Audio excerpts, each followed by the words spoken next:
मुक्त पुरुष का चित्त ध्यान या चेष्टा में प्रवृत्त नहीं होता, लेकिन वे निमित्त या हेतु के बिना ध्यान करता है और कर्म करता है। चलो।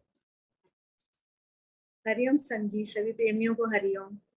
संजी, बस इतना समझ आया कि वो कुछ बन के नहीं करता, परमात्मा का हैंडल समझ के, सेवा समझ के करता है।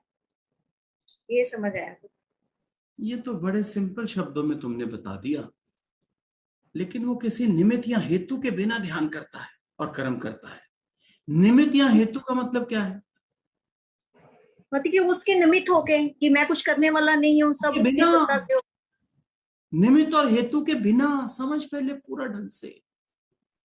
वे किसी निमित्त या हेतु के बिना ध्यान करता है और कर्म करता है। उसके लिए कोई टारगेट नहीं होता, ऐसा कुछ स्पॉन्टेनियस प्रोसेस में जो हो जाता है या हैपनिंग में जो होता रहता है बिना चेष्टा के, वो कर्म करते रहता है। देखो, तुमने भी ठीक बोला, सुमन ने भी ठीक बोला, और वो नहीं बोला जो अष्टावक्र बोल रहा है। मुझे जो समझ में आया कि जिस प्रकार बच्चे को खिलौना मिल जाता है तो वो खुश हो जाता है, या माया का हमें कोई सामान मिल जाता है तो हम जैसे खुश हो जाते हैं, लेकिन अष्टावक्र यहाँ ये बता रहे हैं कि जो मुक्त पुरुष होता है उसका स्वभाव और संस्कार ही ऐसा होता है कि वो किसी के निमित्त प्रसन्न नहीं होता, वो अपने आनंद में ही रहता है, उसका स्वभाव ऐसा होता है। प्रदीप ने भी ठीक बोला, सुमन ने भी ठीक बोला, नीरू ने भी ठीक बोला, अभी मनोज है ना, इसने हैंड रेज किया, ये भी ठीक बोलेगा। पर एक्यूरेट बोलो तो मजा है, बस एक्यूरेट तक ही पहुंचाना है तुमको, एक्यूरेट तक ही पहुंचाना है। 10 कारों की रेस लगती है, 10 कारों। जो पहले नंबर पे जीतती है ना, और जो दूसरे नंबर पे आती है, उन दोनों में 1 या 2 सेकंड का फर्क होता है, कोई ज्यादा फर्क नहीं होता। बस वो 1 और 2 सेकंड ही डिसाइड करते हैं कि अव्वल कौन है। बात को समझना बड़े ध्यान से, बात को बड़े ध्यान से समझना। यहां कोई रेस नहीं है, यहां कोई कंपटीशन नहीं है, पर बात को कैच तो करोगे ना। मुक्त पुरुष जो होता है ना जी, वो स्वतः ही क्रिया में करते हुए और उस क्रिया से मुक्त रहता है। कुछ ऐसा भाव बताओ जो अंदर से निकले, वाह कमाल हो गया। यही तो होता था भगवान के सत्संग में।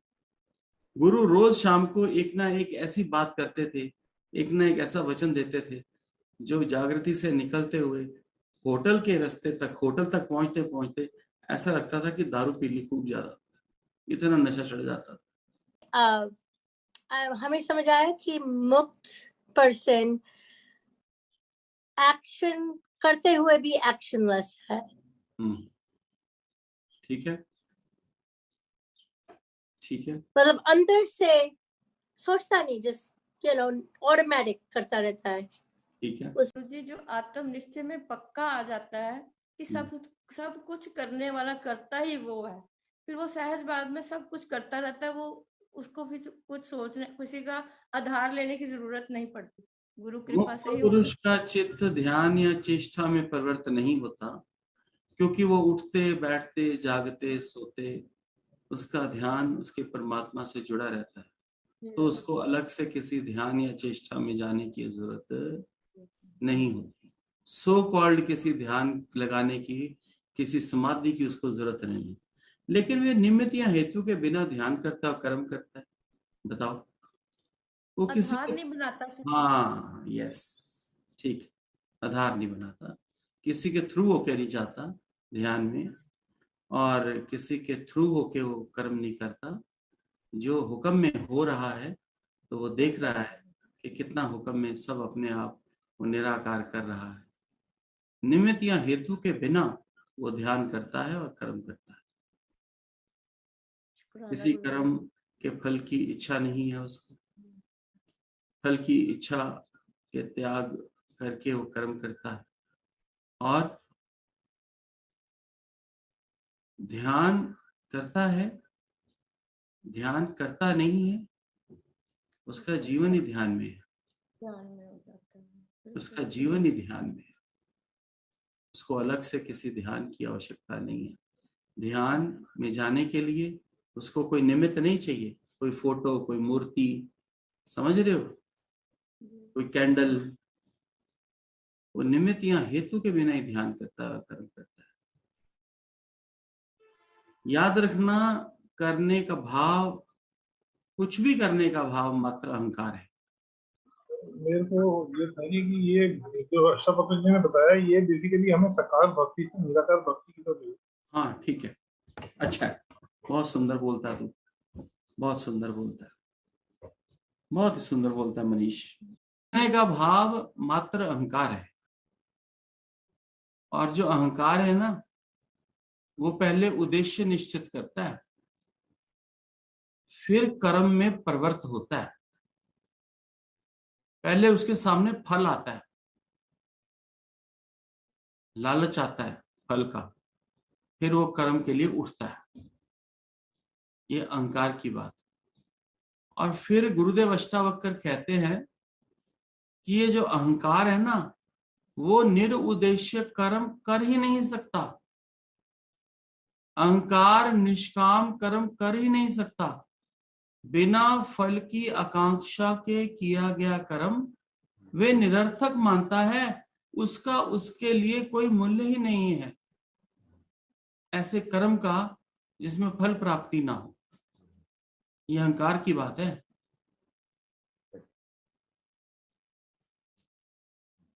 वे कहता है जिस कर्म में माया ना मिले, सुख ना मिले, आनंद ना मिले, वो भी कोई कर्म है क्या? समय बर्बाद करना है। अगर कर्म करके आनंद ना मिले, पैसे ना मिले, सुख ना मिले, तो ऐसा कर्म करने में समय बर्बाद करना है। वे जीवन का मूल्य पैसे में ही ढूंढता है, मान सम्मान में ढूंढता है, प्रतिष्ठा से आंकता है।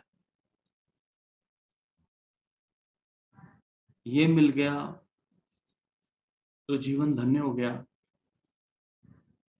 ये ज्ञानी है, संसारी है। मरने पर यदि शव यात्रा में 1000 आदमी शामिल हो गए तो देखो जी, जीवन सफल हो गया इसका। यदि अकेला मर गया तो कहते देखो क्या मरा, कुत्ते की मौत मर गया।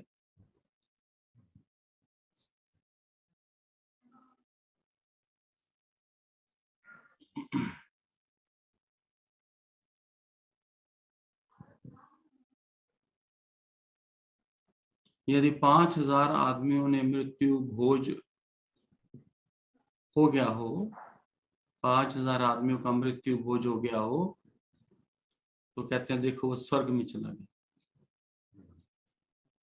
इतने लोगों ने उसका प्रसाद खाया तो वो स्वर्ग में चला गया। अन्यथा कहता है कि वो शमशान में ही लौट रहा है।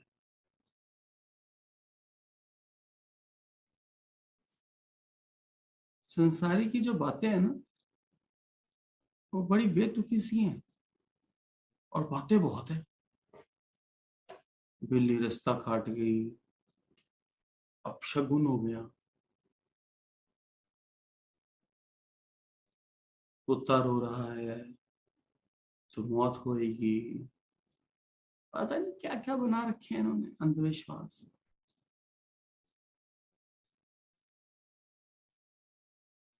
ये अज्ञानियों की बातें। अज्ञानी ने अपने मूल्य बना रखे हैं, वे सबको इन्हीं मूल्यों से आंकता है। इसी प्रकार अज्ञानी सब कुछ चेष्टा से ही प्राप्त करना चाहता है।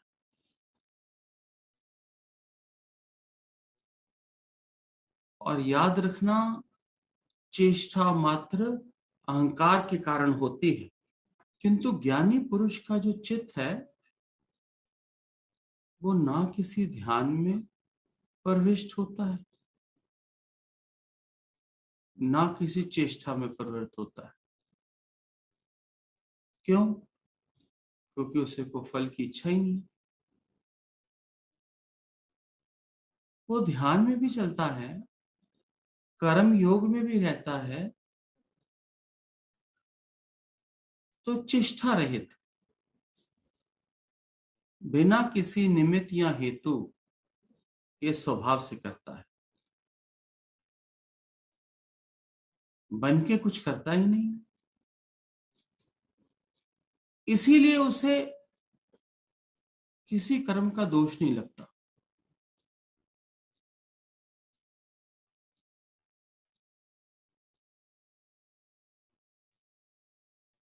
मुक्त पुरुष का जो चित्त है वो ध्यान या चेष्टा में प्रवृत्त नहीं होता। क्यों? क्योंकि वो सदैव ध्यान में है, वो सदैव उस अस्तित्व से, उस निराकार से, उस सोर्स से जुड़ा हुआ है।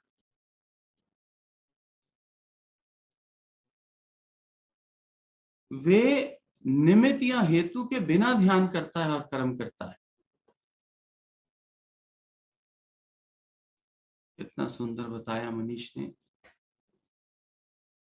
कि उसका जीवन साकार भक्ति से निराकार भक्ति में आ गया। करने का भाव मात्र अहंकार है।